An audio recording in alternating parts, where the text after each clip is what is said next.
United kingdom எகிப்து நாட்டின் சுதந்திரத்தை அங்கீகரித்தது. 1922 பிப்ரவரி 28 United kingdom அதிகாரப்பூர்வமாக எகிப்து நாட்டின் சுதந்திரத்தை அங்கீகரித்தது. இதன் மூலம் பிரிட்டிஷ் பாதுகாப்பு காலம் முடிவடைந்தது.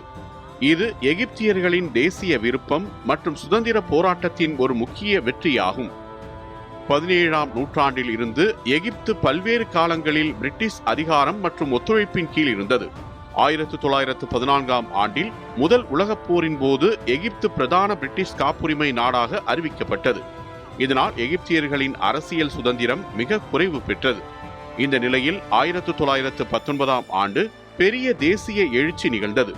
பொதுமக்கள் மற்றும் அரசியல் முன்னோர்கள் ஒன்றிணைந்து சுதந்திரத்திற்காக போராடினர். இந்த போராட்டம் தேசிய உணர்வை ஊட்டியது மற்றும் அரசியல் மாற்றத்திற்கான அழுத்தத்தை உருவாக்கியது. 1922ஆம் ஆண்டில் பிரிட்டிஷ் அரசு எகிப்து சுதந்திரத்தை அங்கீகரித்தது.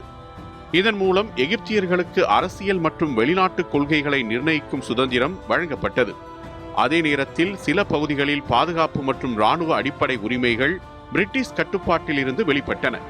சுதந்திரம் பெற்ற பிறகு கிங் ஃபாத் எகிப்திய மக்களின் தலைவராக அரசராக பதவியேற்றார்.